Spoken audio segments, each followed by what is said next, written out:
boa tarde, sejam bem-vindos a mais um Ideias em Confronto. O tema do debate de hoje é o amor que agride. Este está inserido nas primeiras jornadas luso-brasileiras de Criminologia e Vitimologia. Lembramos também que este debate está a ser transmitido em direto no site da Universidade Fernando Pessoa. A participar neste debate temos o professor Evandro Júnior da Universidade Luterana do Brasil, à sua esquerda o professor Rui Estrada da Universidade Fernando Pessoa, de seguida a professora Sónia Caridade desta mesma instituição e o chefe Fernando Rodrigues, coordenador do Gabinete de Atendimento e Informação à Vítima do Comando do Metropolitano do Porto da PSP e, por fim, na nossa plateia, a professora Cláudia Frota da Universidade Luterana do Brasil. Vamos então dar início com a primeira questão dirigida à professora Sónia Caridade. Como especialista no estudo da violência nas relações afetivas, acha que este fenómeno tem crescido em Portugal? Muito boa tarde. Antes de mais, cumprimentar os presentes, os colegas de mesa, agradecer o convite que me foi interessado para estar aqui e, procurando agora responder à vossa questão, eu aqui vou recorrer naturalmente à minha experiência como investigadora sobre o tema. Para aqueles que não sabem, eu desenvolvi a minha tese de doutoramento precisamente sobre a questão da violência nas relações. Eu intitulo de violência nas relações íntimas juvenis, mas se quisermos simplificar, a violência nas relações de namoro.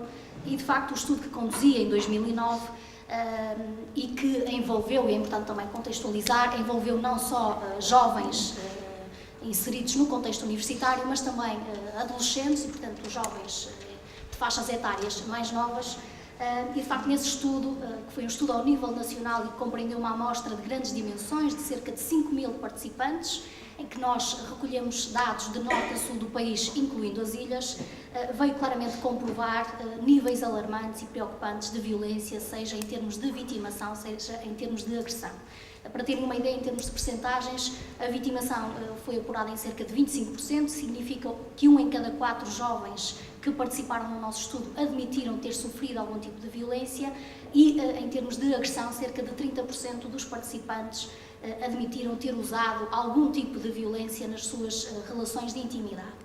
E, portanto, de facto, a seguir a este estudo, outros se desenvolveram, inclusive eu própria tenho estudos também mais recentes na área, e todos estes estudos que se seguiram têm vindo, de facto, a comprovar estas elevadas taxas de prevalência da violência nas relações de namoro. Se me pergunta se é um problema que tem vindo a evoluir ou a crescer, se calhar eu responderia que é um problema que tem maior visibilidade, não é? Que se calhar agora há uma maior preocupação em estudarmos este fenómeno, porque ele sempre existiu.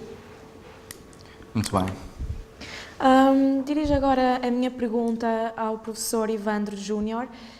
No Brasil, a realidade é semelhante a esta realidade portuguesa? Boa tarde, queria reiterar os cumprimentos aos colegas de mesa e a todos os presentes. Na verdade, a realidade brasileira, pelo que se percebe, é pior que a portuguesa. Em termos legislativos, o grande marco para combater a violência doméstica foi em 2006 com a Lei Maria da Penha, que visava alguns procedimentos para coibir essa violência doméstica. Mas mesmo assim, dados estatísticos provam que a violência continua a aumentar, continua a crescer. Essa lei entrou em vigor em 2006. Então, podemos dividir assim o crescimento. Desde quando começou a ser medido, de 1980 a 2006, teve uma elevação de 2,5% ao ano de casos de feminicídio. E de 2006 para 2013, ocorreu uma elevação de 1,7% ao ano em casos de feminicídio, claro, sempre ponderando o crescimento populacional que houve. Ou seja, mesmo com um avanço legislativo, faltou a eficácia do cumprimento dessa legislação.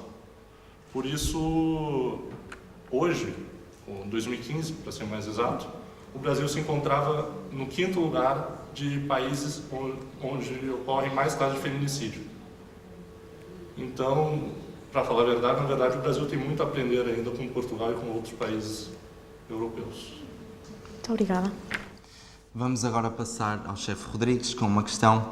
A PSP, nas suas estatísticas, tem notado um aumento de queixas deste tipo de crime? E antes de mais nada, boa tarde. Pedia-lhe que ligasse o microfone, por favor. Boa tarde a todos. Em primeiro lugar, também agradecer o convite que foi endereçado ao Comando Metropolitano da PSP de Porto, que é com muito gosto que estamos presentes. Cumprimento igualmente a mesa. Espero, efetivamente, que a presença aqui da PSP de Porto possa ser uma mais-valia também aqui para o vosso programa. Em relação à questão que estava a colocar, deixe-me informar já que o Comando Metropolitano da PSP de Porto tem um projeto inovador a nível nacional com vista a poder acolher e receber todas as vítimas de violência doméstica num local onde dispõe das condições quer de segurança, quer de privacidade e, acima de tudo, serem atendidos por elementos policiais com uma formação específica nesta matéria, porque nunca poderemos esquecer que estamos perante umas vítimas sensíveis, umas vítimas que, devido à sua fragilidade, é necessário ter cuidado na sua abordagem e por isso é que é importante que tenhamos elementos com especial capacidade, quer de atendimento, quer de comunicação, quer, acima de tudo, também um cuidado e uma capacidade também para poder ouvir, para poder, no fundo, interagir com essas vítimas. E então, desde 2013 que foi criado este gabinete aqui neste nosso comando, que nestes 3 anos já foram atendidas mais de 5.000 vítimas, e o que nós poderemos desde já avançar é que o crime não tem aumentado. Tem aumentado, sim, em relação aqui a este nosso serviço, é uma procura mais assídua que tem existido ao longo do tempo. Isto derivado a vários fatores, sejam eles pela própria empatia, pelo próprio conhecimento e também pela necessidade que as vítimas sentem em poder partilhar muitas das vezes as suas preocupações com estes elementos que, inevitavelmente, atendendo ao serviço específico, à forma dedicada e, no fundo, também a uma forma especializada que tem deste fenómeno, criaram, inevitavelmente, uma certa empatia com essas vítimas. Então, elas procuram este nosso serviço de uma forma muito mais assídua durante os anos. Temos verificado um aumento na ordem dos 20% de ano para ano. Muito obrigada. A minha questão agora é dirigida ao professor Rui Estrada. Professor, acha que os órgãos de comunicação social têm noticiado estes crimes da forma mais correta?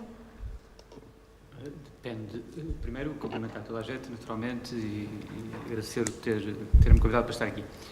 Como sabe, a comunicação social é diversa e, portanto, isso depende muito do órgão noticioso, a forma como é feita a comunicação.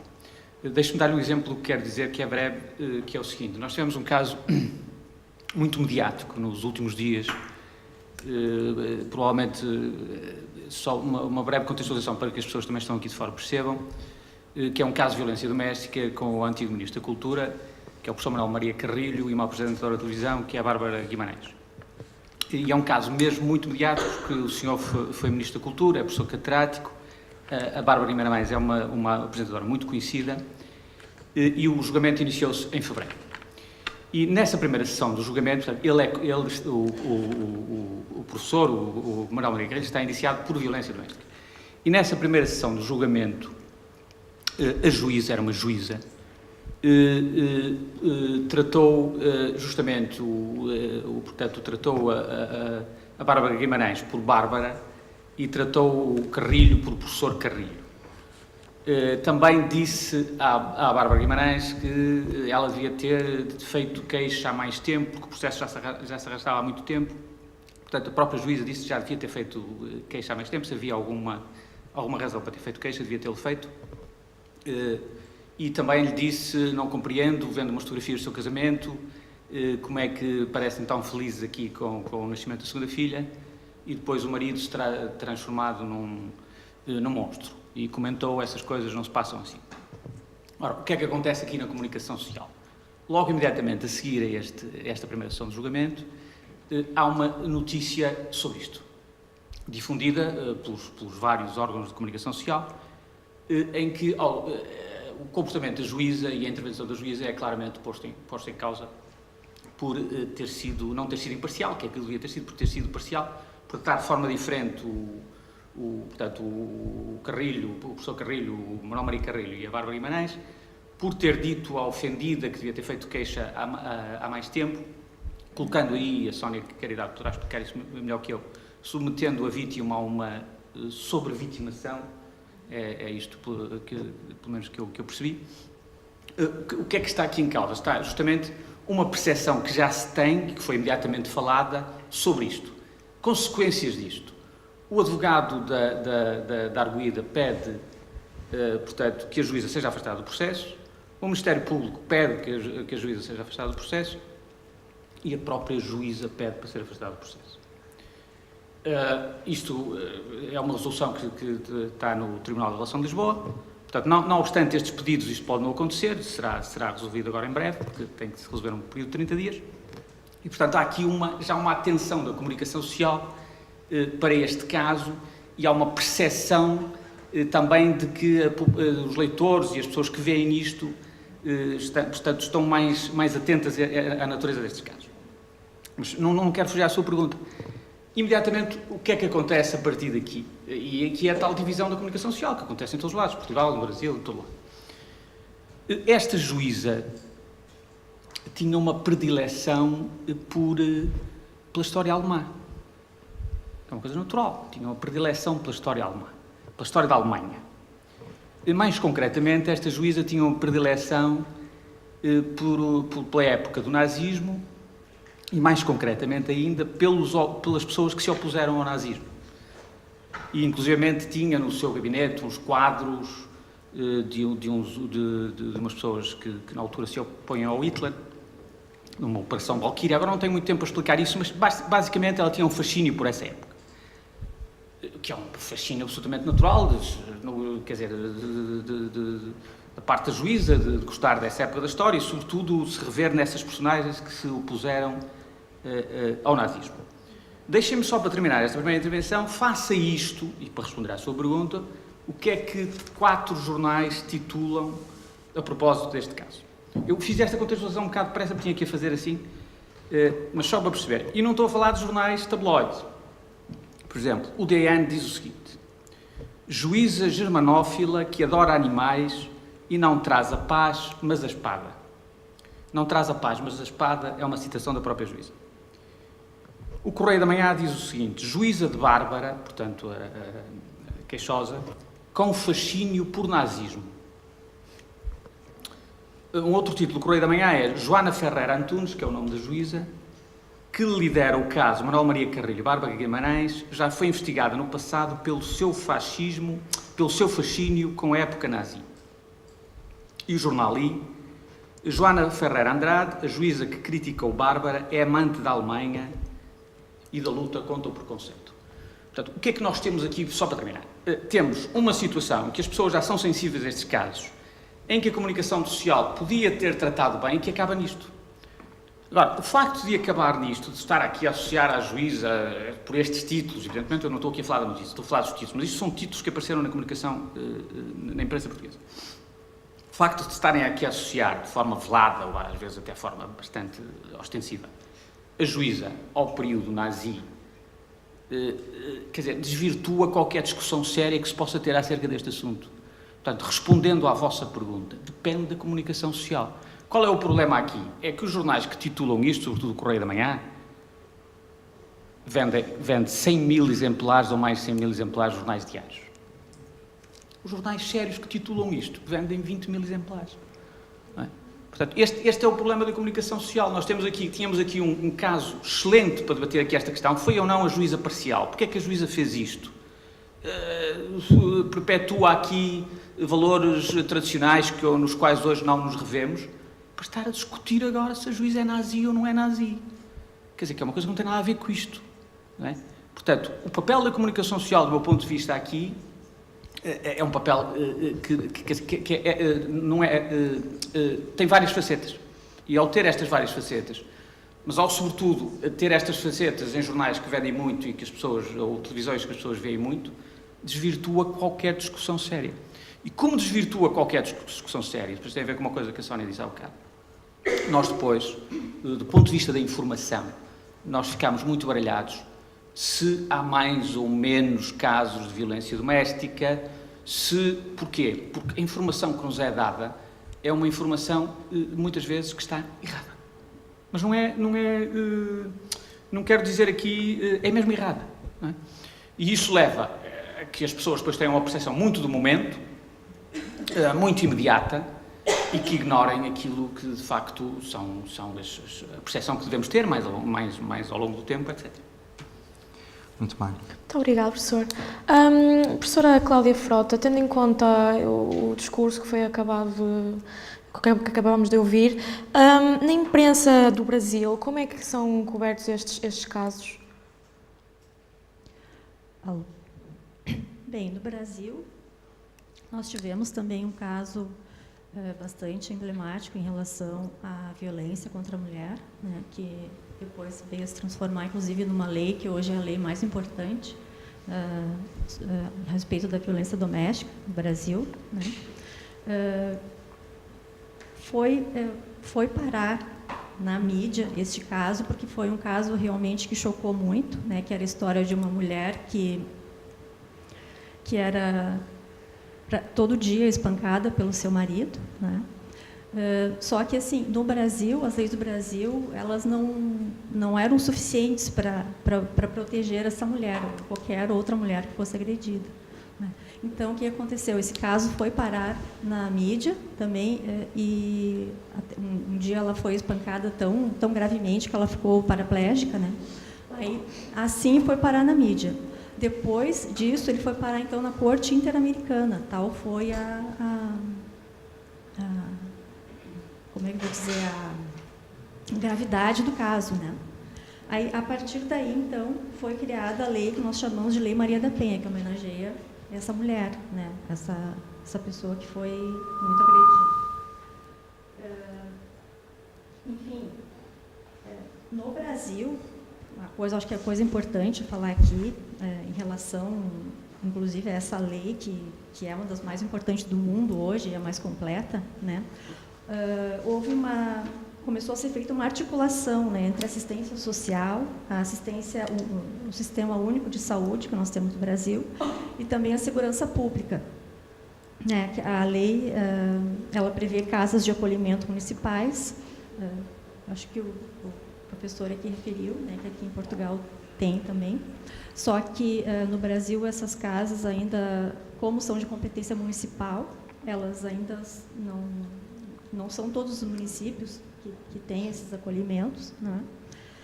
As varas especializadas de delegacias em favor da mulher, né? Quando ela é agredida, então ela se dirige a uma delegacia de polícia, para depois o caso ir encaminhado ao Ministério Público e depois, então, ao juiz.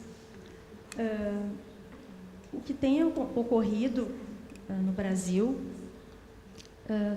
em relação à proteção dessas mulheres agredidas é o trabalho das ONGs, que está sendo muito importante. Por exemplo, existe uma cidade do interior do Rio Grande do Sul, né, que é o estado onde eu moro, que tem uma comunidade, né, foi feito um trabalho nessa comunidade, uma comunidade muito pobre, que foi feito um trabalho com as mulheres que eram agredidas pelos seus maridos e tal. Bom, essas mulheres, elas foram chamadas, essa ONG, para serem ensinadas a fazerem algum tipo de trabalho, porque geralmente as mulheres que são agredidas, elas têm algum nível de vulnerabilidade, né, tanto social quanto pessoal. Então, elas se dirigiam a essas ONGs para, como a gente chama no Brasil, para se empoderar, né, de algum trabalho, para que elas possam aumentar a autoestima delas. E o que foi constatado? Que houve uma diminuição nesse nível de agressividade em relação às mulheres, porque as mulheres tomaram atitudes, né, de saírem de casa, de pedirem a separação, né? Então, eu acho assim que a gente fala muito em proteger, né, mas não dá muitos subsídios também para as mulheres poderem se empoderar e sair dessas situações, né? E eu acho que isso, no Brasil, hoje, é o mais importante, assim, né? Eu acho que era isso, por enquanto, eu teria para dizer. Muito obrigado. Voltando à professora Sónia, este tipo de crime está mais acentuado nos jovens ou numa geração mais adulta? Bem, essa é uma pergunta que, eventualmente, exige recorrermos a dados estatísticos. Como eu dizia há pouco, a A verdade é que nos últimos anos, se quisermos 10 anos, tem havido um grande investimento por parte da comunidade científica em estudar esta questão da violência nas relações de namoro, mas a verdade é que antes disso, não é, havia uma preocupação em estudar a violência no contexto, nas relações maritais, digamos assim. E de facto, se olharmos para os dados até do RASI, do Relatório Anual de Segurança Interna, claramente a violência nas relações maritais é aquela que tem maior preponderância no nosso país. Não quer isso dizer que não exista, não é, violência nas relações de namoro. O que acontece, ou dito de outra forma, o que acontece é que os nossos jovens que são alvo deste tipo de violência não procuram ajuda da mesma forma que as vítimas adultas, não é? Por inúmeros motivos. Porque muitas das vezes as relações nas quais estão envolvidos não são relações autorizadas, digamos assim, pelos pais, ou não são do conhecimento dos pais, e assumir, não é, que de alguma forma estão a ser alvo de violência implica assumir essa relação, porque muitas das vezes desconhecem, não é, como reagir, como lidar com estas situações, ou mesmo até que é algo que nós observamos nos estudos que vamos conduzindo, muitas das vezes relativizam este tipo de violência e não se reconhecem, seja como sendo vítimas ou como sendo ofensores, e portanto não procuram ajuda simplesmente por causa disso. Portanto, naturalmente que isto depois também se reflete nos dados estatísticos, portanto, se eles não procuram ajuda, isto não é do conhecimento público. Felizmente começámos a assistir a uma mudança neste âmbito e, de facto, os jovens estão hoje em dia mais informados, não é? No estudo que conduzi em 2009, nós também procuramos perceber e estudar aquelas que eram as atitudes dos jovens face à violência, e um dos dados positivos que encontramos foi que, efetivamente, se nós questionarmos os jovens se concordam com o uso da violência, eles no imediato dizem que não. Agora, a verdade é que quando nós procuramos explorar melhor estes dados, observamos aqui uma incoerência entre aquelas que são as atitudes e aqueles que são os seus comportamentos, porque se por um lado discordam e reprovam o uso de qualquer forma de violência nas suas relações de intimidade, a verdade é que, em certas circunstâncias, admitem usar violência. Como, por exemplo, se o companheiro ou a companheira, porque aqui, naturalmente, que quer o rapaz, quer a rapariga, poderão ser vítima ou agressor, se de facto o companheiro ou a companheira estiver a ultrapassar uma fase menos boa, não é? Legitimar a violência atribuindo-a a essa causa externa. Os ciúmes são de facto também aqui um fator que serve para legitimar a violência e sobretudo a violência menor no âmbito das suas relações de intimidade. Enfim, há aqui um conjunto de fatores que ajudam a compreender aí o facto de não termos ainda tantos casos registados como acontece nas situações de violência marital. Mas os estudos claramente comprovam que é uma forma de violência, ou que a violência neste contexto assume níveis preocupantes e que deve merecer uma resposta urgente para fazer face a este fenómeno. Obrigado, professora. Muito obrigada. Quero agora pôr uma questão ao chefe Rodrigues. A situação em Portugal com a PSP é semelhante ao que se passou no Brasil, como a professora tinha acabado de referir? E concretamente em relação à forma como é tratado aqui a violência? Sim, exatamente. Portanto, nós em Portugal, com certeza estarão por dentro, atualmente tratamos aqui de um crime público. Desde 2010 esta parte passou novamente a ser um crime público. Quer isto dizer que não é necessária que seja a própria vítima a apresentar a denúncia. Portanto, qualquer pessoa que tenha conhecimento de que alguém está a ser vítima deste tipo de crime, pode e deve denunciar perante os órgãos de polícia criminal ou mesmo diretamente nas autoridades judiciais, portanto, logo nos tribunais.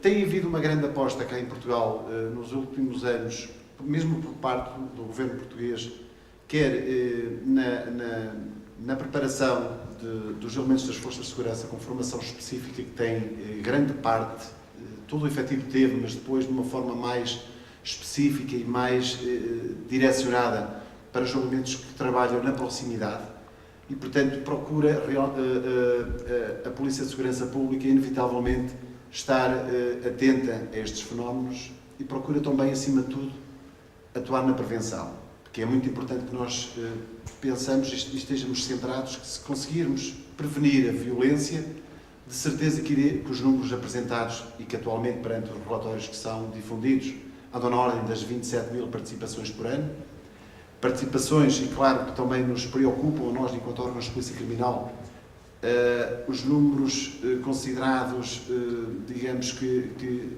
da faixa negra, isto é, que não são conhecidos das polícias, por vezes é essa violência que mais grave é, portanto, violência que por vezes se passa há muitos anos e que efetivamente ainda não houve coragem quer por parte da vítima, quer acima de tudo também uma atenção e uma coragem por parte quer de familiares, quer de amigos, quer por vezes até de próprios conhecidos que presenciam, mas infelizmente ainda está um pouco debatido aqui na nossa sociedade que entre marido e mulher ninguém mete a colher e não será bem assim. Portanto, é um paradigma que estamos efetivamente preocupados, que inevitavelmente a polícia, indo um pouco mais atrás, vos comunicar de que procura também atuar na prevenção, e na prevenção logo junto dos estabelecimentos de ensino, através das equipas do programa Escola Segura, dinamizar ações de sensibilização dirigidas para jovens, de forma a elucidá-los, a preveni-los, digamos, desta problemática, mas também é importante que tenhamos sempre presente que a melhor prevenção é a prevenção primária que possa e deve logo ser exercida em casa.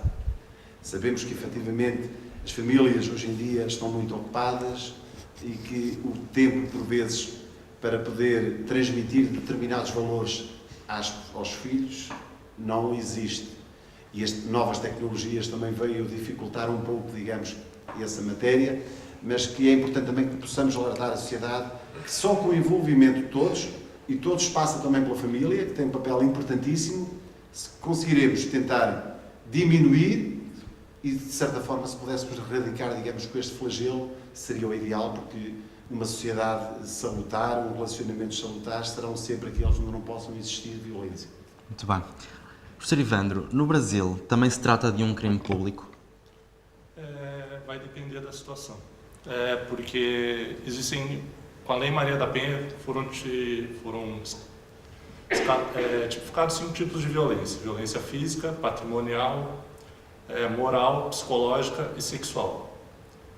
Normalmente, violência física vai ser um crime condicionado um crime público condicionado à representação, onde a mulher agredida vai ter que representar. Moral, normalmente ameaça também. O que essa lei tentou estabelecer foi diminuir o prazo para renunciar da ação, pois havia muitos casos no Brasil onde a mulher realizava o boletim de ocorrência e logo depois se arrependia porque reatava a relação, independentemente do motivo, e retirava a denúncia, a ocorrência. E isso reiteradamente, mais de uma vez, muito mais de uma vez. Então, com a Lei Maria da Penha, houve uma redução no prazo e redução das situações em que podem se retirar a denúncia, se renunciar da denúncia. Acho que é assim. Obrigado, professor. Voltando à professora Cláudia Frota, professora, qual é a abordagem que as forças policiais brasileiras relativamente a este crime? Desculpa, qual é a primeira palavra que tu disse? Qual é a abordagem das forças policiais brasileiras relativamente a este crime? A abordagem da polícia? Bom, a polícia brasileira hoje ela está muito bem preparada para esse tipo de abordagem, né, em relação principalmente à mulher, né? Porque a mulher, no caso, vítima, ela é beneficiada pela Lei Maria da Penha, né, quando o processo vai para o juiz ele emite uma medida protetiva para a mulher ela pode ter o direito de ou ficar em casa, ou, se ela quiser, ela pode se retirar do lar, né, ou retirar o agressor. Como eu falei anteriormente, existe uma articulação muito forte entre a segurança pública, o SUS, que é o Sistema Único de Saúde, e a assistência social. No caso, o papel tanto da segurança pública quanto da assistência social é ajudar no encaminhamento, né, do que vai acontecer com essa mulher dali para frente. Por exemplo, uma coisa bem interessante que tem no Brasil hoje, no estado do Piauí, que tinha um índice muito grande de crimes contra a mulher, foram as tornozeleiras que o agressor coloca no tornozelo, né, para ele não se aproximar, A partir do momento que ele se aproximar dessa mulher que ele agrediu, a tornozeleira apita, né, e vai para a segurança pública. Então, ele vai ser conduzido novamente, ou pode ser preso, ou recebe algum outro tipo de pena, no caso. Né? Atualmente, é assim que é feito. Esse sistema da tornozeleira não ocorre em todo o Brasil. Assim, ocorreu no Piauí porque o índice era realmente muito grande. Assim, então, eles resolveram por esse caminho. Né? Muito obrigada. Professora Sónia Caridade, é verdade que a violência entre homossexuais é mais frequente que nas relações heterossexuais? Bem, de facto, a investigação nesta área, na violência nas relações de namoro, começou essencialmente por incidir nas relações heterossexuais. Os estudos que eu tenho conduzido, maioritariamente, também têm sido no âmbito das relações heterossexuais. Recentemente, houve uma aluna minha que fez um estudo sobre a violência nas relações homossexuais e nós encontramos taxas de prevalência elevadíssimas, não é? Mas, lá está, tem muito a ver também depois com a metodologia, com o instrumento que usamos para aferir este tipo de violência. De facto, outros estudos internacionais e também outros estudos conduzidos no contexto português têm encontrado taxas de violência elevadas neste contexto relacional. Agora, por que isto acontece? Bem, talvez pelo secretismo, não é? Que muitas das vezes está associado a este tipo de relações, que tal como acontece também nas relações heterossexuais, em que muitas das vezes as relações não são do conhecimento dos pais e os jovens não procuram ajuda, porque isso implicaria então assumir a relação, como referi há pouco, isso verifica-se ainda muito mais nas relações homossexuais, não é? Porque muitas das vezes assumir-se que está a ser alvo de violência implica assumir aquela relação homossexual com tudo o que isso implica. Agora, de facto, os estudos que temos, que existem nesta área, comprovam taxas de prevalência mais elevadas no que respeita à violência nas relações homossexuais. Muito obrigada. Professor Rui Estrada, tendo em conta o que a professora Sónia acabou de dizer, acha que existe uma certa responsabilidade nos órgãos de comunicação social neste secretismo que existe por parte da violência em casais homossexuais?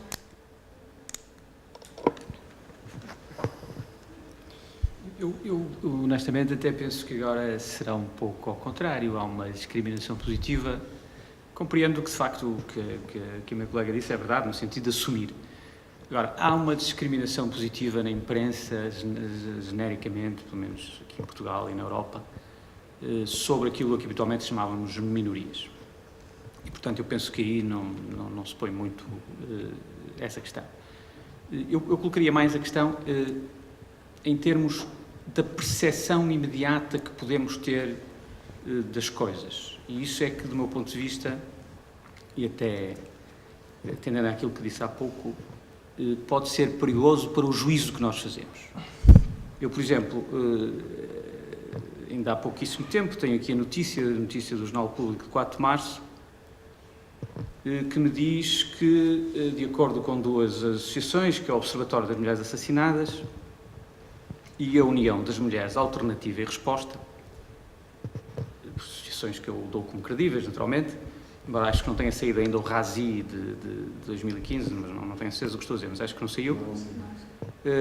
Há uma diminuição de mulheres mortas na intimidade, e o termo aqui é intimidade, curiosamente, até uma coisa que estava a dizer há bocado, não só de relações de marido e mulher, mas na intimidade, outro tipo de relação, em que há uma diminuição de 16 vítimas, ou seja, 2015 tem menos, felizmente, tem menos 16 vítimas mortais do que 2014. Agora, a minha questão é sempre a mesma, pois teríamos que ir ao ano 2011 para ter um número inferior ao do ano passado. Li o que aqui está e as autoras dizem-nos que não podemos falar aqui de uma tendência, porque ainda não há anos consecutivos disto, só aí é que podemos falar de uma tendência, é perfeitamente compreensível, mas a questão que está sempre aqui em cima da mesa e que eu que dou aulas de comunicação social, me confronto com ela todos os dias, é que as pessoas não têm esta percepção hoje de fazer uma dimensão temporal daquilo que estão a dizer, ou seja, se houver hoje um caso, ou amanhã macabro, então se for macabro ainda é melhor, de violência doméstica, rapidamente se deduz que a violência doméstica está a aumentar. Quer dizer, e é esta desinformação completa, não é? Contra a qual é difícil lutar hoje com a comunicação social que nós temos. Independentemente dos estudos académicos, porque os estudos académicos são, evidentemente, são prioritários, são utilíssimos, mas não passam para a comunicação social. O que passa para a comunicação social é o caso do momento. E o caso do momento inflaciona depois e distorce, não é só inflaciona, distorce a percepção que as pessoas têm que ter de uma temporalidade maior, pelo menos ano a ano. Como lhe digo aqui, ser isto, dou isto como verdadeiro, naturalmente, estamos aqui com menos 16 vítimas mortais. Quer dizer, e ter esta percepção, mesmo que não seja uma tendência, nós só temos que nos regozijar com isto, como é evidente, não é? E falar disto, não é só falar quando aumenta, também é falar quando diminui, não é? Porque isso é que é importante para que tenhamos a informação toda. E essa informação toda é que nos permite depois o quê? Quer do ponto de vista académico, mas quer de um ponto de vista mais informado, cidadão, que aqui sobre a violência doméstica, que é o meu caso, porque não sou da área, falar com algum conhecimento e alguma propriedade, só neste sentido de conhecer os dados e não reagir de imediato a uma ocorrência. Quando estou a falar de violência doméstica, estou a falar de outra coisa qualquer, desta natureza. Portanto, hoje é muito difícil separar aquilo que é o acontecimento imediato e mediático daquilo que é uma tendência no tempo, não é? E esse conhecimento imediático e imediático leva a que as pessoas digam os maiores disparates, digam coisas que não podem dizer, e eu faço essa análise mesmo com os meus alunos, porque, de facto, é aquilo que está a acontecer no momento e é aquilo que foi inflacionado e é aquilo de que se fala, e perde-se um pouco esta noção. Afinal, há mais ou menos mulheres assassinadas na intimidade. Felizmente, houve menos em 2015, à luz destes dados que aqui estão. E isso é que eu convido sempre os meus alunos a fazer, é justamente essa reflexão. A reflexão tem que ser feita no tempo e não no dia. Embora essa pressão mediática seja às vezes insuportável, no sentido em que nós o que queremos é extrapolar daí, quer dizer, que de facto há um aumento de violência, um aumento de vítimas mortais, etc. Deixe-me só terminar, só para lhe dizer isto. Uma vez fui erguer uma tese de mestrado... Se fosse breve, só por favor. Terminar, só para terminar. Uma vez fui erguer uma tese de mestrado sobre uma série americana que se chamava Dexter, uma série muito, muito conhecida, que era de um assassino em série que trabalhava na polícia. E uma das coisas que a candidata disse logo, a ideia de justiça popular e tal, e uma das coisas que a candidata disse logo é: hoje basta abrirmos as páginas dos jornais, tal, a candidata está a falar de Portugal, naturalmente, para ver que a violência disparou, que há muitos mais crimes de sangue violentos e não sei o quê. E eu perguntei-lhe: mas que jornais? Está a falar de quê? Por exemplo, o Razi diz-nos que há anos que a criminalidade violenta em Portugal tem diminuído. Agora vai dizer isto lá fora alguém que encontrei em Arcadar. A pessoa diz: está louco. Quer dizer, agora, percebe, perante isto, como é que nós podemos reagir? É difícil passar esta mensagem, não é? Mas esta é a mensagem que temos de passar, não temos outra. Muito bem.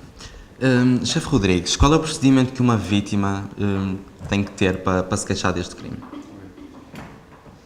Eu gostaria de ir um bocadinho atrás e fazer um termo comparativo também em relação ao Brasil, como nós trabalhamos cá. É importante que tenhamos presente, e nomeadamente então este projeto que temos aqui presente na cidade do Porto, que é um trabalho que é feito em parceria aqui com 3 grandes instituições. Falamos aqui do Ministério Público, portanto, Departamento de Investigação e Ação Penal, que aqui no Porto há uma secção especializada com 3 magistradas que lidam em exclusivo com os crimes ocorridos em contexto familiar. Também com o Instituto Nacional de Medicina Legal e Ciências Forenses, como sabemos, é através da prova que muitas das vezes, se não quase todas as vezes, não é, se consegue provar e julgar, digamos, o crime e condenar os agressores. E também a Escola de Criminologia da Faculdade de Direito da Universidade do Porto, que também está a fazer uma avaliação científica na perspectiva da vítima. E passou a existir aqui, digamos, que a abolição do circuito tradicional que existia de expediente e que as instituições habitualmente utilizam. Isto é, passou a haver uma articulação direta entre estas instituições, que muitas das vezes passa por um contacto telefónico na hora, faz com que, na hora, se for necessário que seja emitido um mandado de detenção para um agressor, ou mandato de busca para ir à residência e apreender, digamos, objetos que tenham sido utilizados no crime, porque o crime tendo acontecido na hora ou, eventualmente, anteriormente, e, portanto, existe aqui uma celeridade processual a todos os níveis. É importante também aqui que realcemos, e fazendo um termo também comparativo com o Brasil, quando estava a dizer, Portugal muito mais pequeno, mas temos medidas de coação que são aplicadas ao agressor no âmbito e no seguimento que estava a falar aqui a nossa colega também, portanto, da pulseira eletrónica que é colocada ao agressor e que, efetivamente, quando se aproxima da vítima, emite um som e é desde logo, portanto, comunicado à Direção-Geral de Reinserção e Serviços Prisionais, que de imediato, através de uma articulação muito próxima com as polícias, é logo encaminhado, portanto, a polícia para o local para poder, no fundo, desde logo intervir e evitar males maiores. E é importante também aqui que tenhamos noção de que este tipo de vítimas em Portugal existem estruturas que dão apoio e a possibilidade destas vítimas, no fundo, poderem reerguer-se, assim podemos dizer, e, no fundo, seguir com a sua vida normal. E procuramos nós, Polícia de Segurança Pública, desde logo no imediato também, através do estabelecimento de parcerias muito diretas com diversas instituições que trabalham nesta matéria, de forma a poder também, desde logo, estas vítimas poderem ser encaminhadas para estas organizações que lhe darão apoio, quer a nível jurídico, quer a nível psicológico, quer a nível social, se elas assim o entenderem. É importante também aqui, desde logo, comunicar e transmitir de que, quando estamos perante uma vítima deste tipo de crime, a polícia não se limita só a recepcionar a denúncia e a não fazer mais nada. Não, procuramos ir monitorizando o risco de uma forma periódica com essa vítima.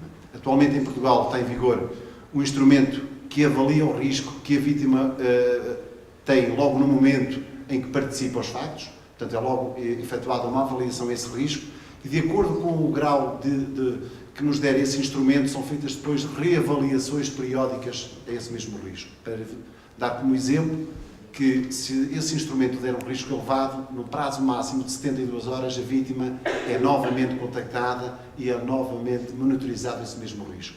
Desde logo são colocadas às vítimas diversas formas de poderem, no fundo, salvaguardar-se ao máximo de uma eventual escalada da agressão, porque há sempre essa tendência.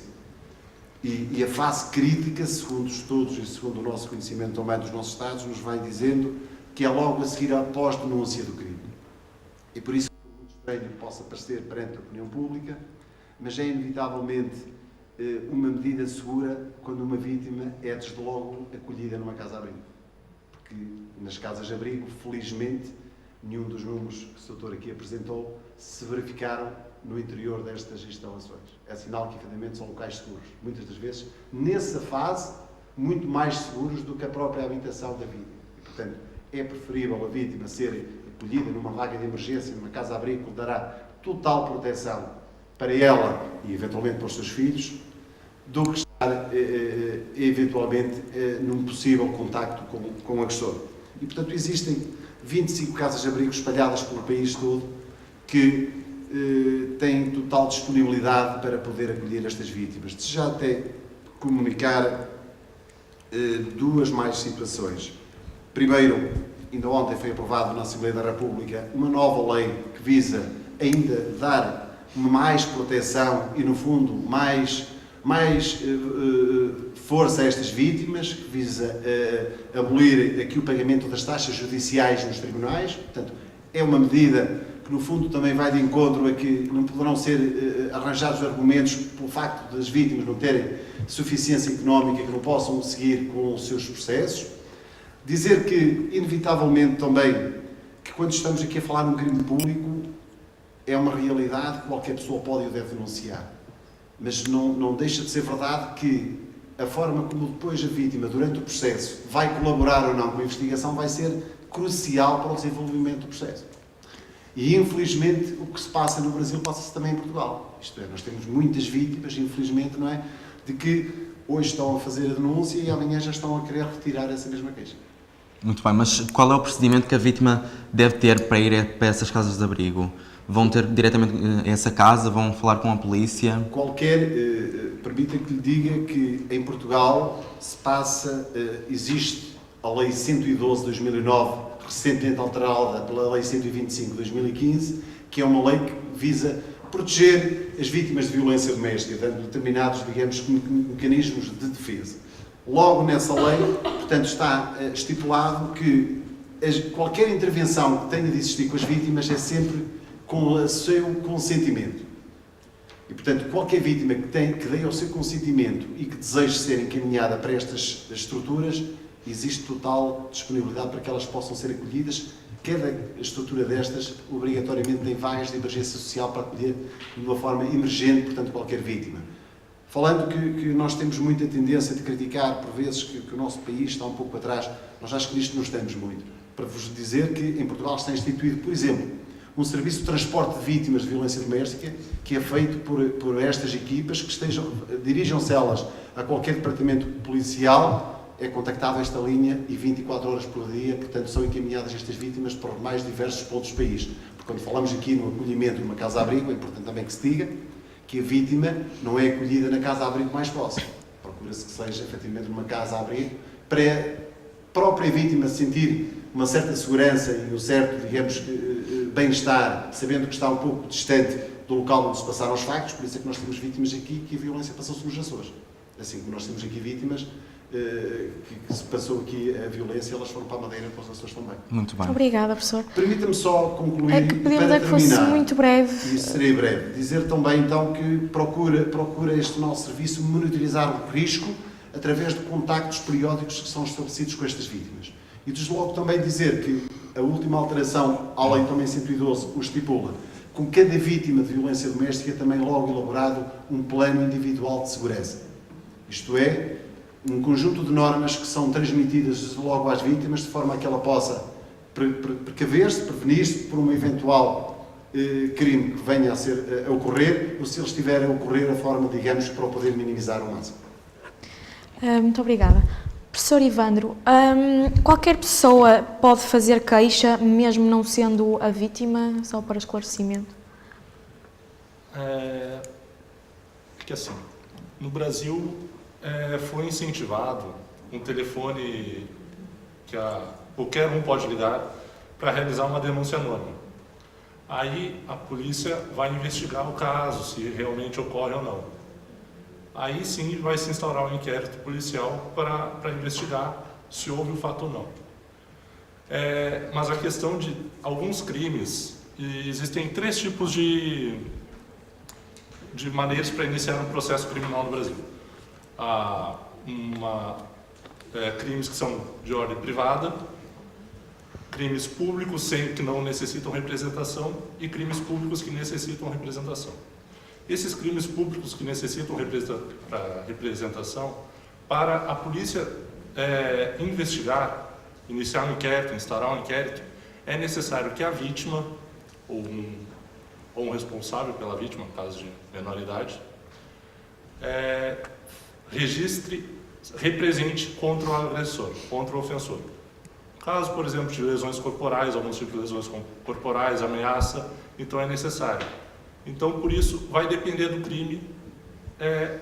Pode haver denúncias anônimas, onde vai ter a notícia do crime e que vai instaurar um inquérito posteriormente, mas há crimes que é necessário a representação da vítima. E nesses crimes que é o grande problema, pois a vítima vai e depois retira a queixa. Então, o trabalho tem que ser feito nessa área, porque em certas ocasiões, como pode-se perceber, a violência doméstica vai numa escalada, começando na ameaça, lesões leves, um assédio moral, assim, até o feminicídio. Então é importante que uma conscientização de, quando realizar a representação, manter e não renunciar. Além de servir para a estatística, que é importante para objeto de estudo, também já começa a tentar uma maneira de bloquear essa escalada delinquente. Então, tenho que responder a pergunta. Muito obrigada. Professora, só mais uma pergunta. Como é que a sociedade portuguesa encara este tipo de violência? Sim, sim. A sociedade, de uma forma geral, como é que percepciona? Não sei se percebi bem a sua questão. Como? Não sei se percebi bem a sua questão. Sim, de uma forma social, essencialmente. Bem, eu não tenho propriamente nenhum estudo, não é, que procurasse analisar como é que a sociedade representa este... Na sua opinião... Agora, pegando uma vez mais no estudo que nós conduzimos com jovens, portanto, que estão plenamente inseridos na sociedade e que neste caso não era uma amostra dita clínica, mas sim um grupo uma amostra dita normativa, aquilo que nós verificamos é que, de facto, os jovens, quando os questionamos sobre se concordam com este tipo de violência nas relações íntimas, responderam maioritariamente que não concordam, que desaprovam esta forma de violência.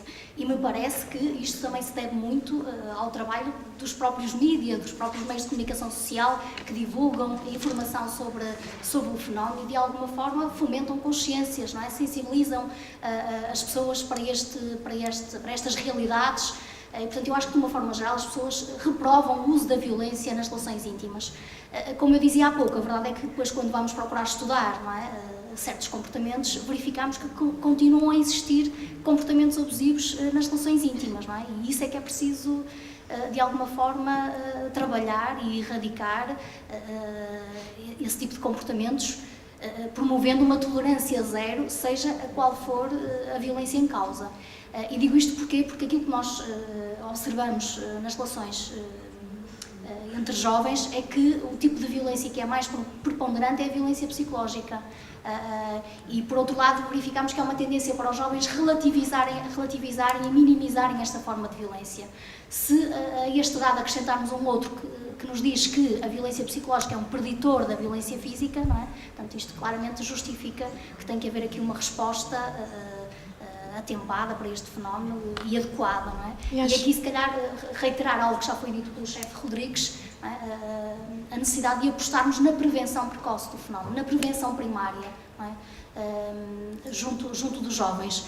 Claro está que, quando também pensamos na intervenção na violência no namoro, há que considerar que a violência no namoro é um fenómeno multideterminado, ou seja, há vários fatores que promovem a ocorrência de violência nas relações de namoro. E, nesse sentido, a resposta tem também que ser ela multivariada.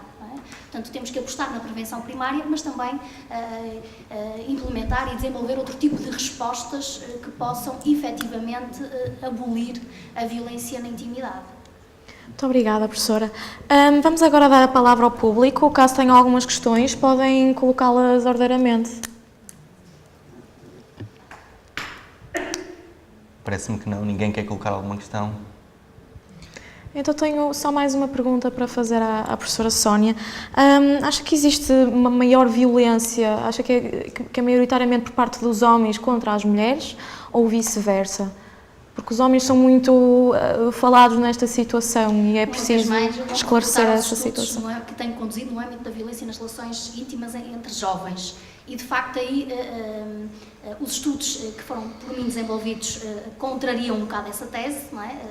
Portanto, de que o homem é maioritariamente o ofensor e a mulher a vítima. Não, aquilo que nós temos encontrado nos nossos estudos, nomeadamente no estudo que referi, que foi conduzido em 2009 ao nível nacional, foi que rapaz e rapariga admitiram usar e sofrer violência nas suas relações íntimas. E, portanto, claramente aqui, no âmbito das relações de namoro, não há esta diferenciação de género que é encontrada nas relações maritais, não é? Em que a mulher surge como sendo a mais vitimada e o homem o principal ofensor.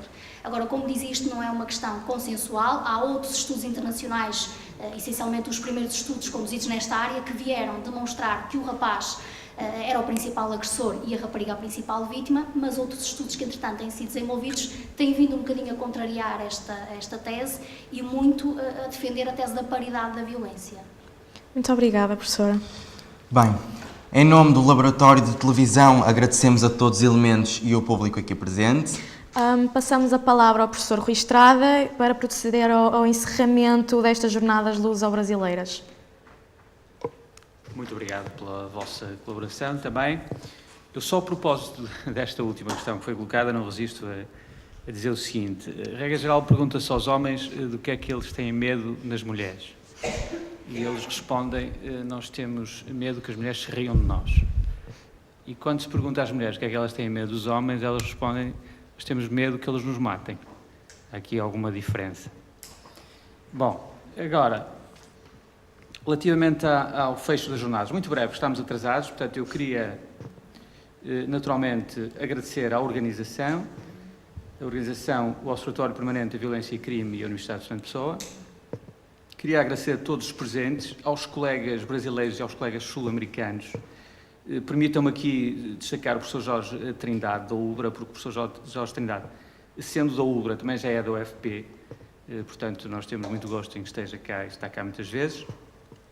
E, naturalmente, dizer também que nos esperam umas segundas jornadas, posso dizer isto, Laura Nunes, umas segundas jornadas para o ano, portanto, estas estão indiciadas, primeiras jornadas luso-brasileiras, para o ano teremos seguramente umas segundas jornadas luso-brasileiras e esperemos que pelo menos corram tão bem quanto correram estas.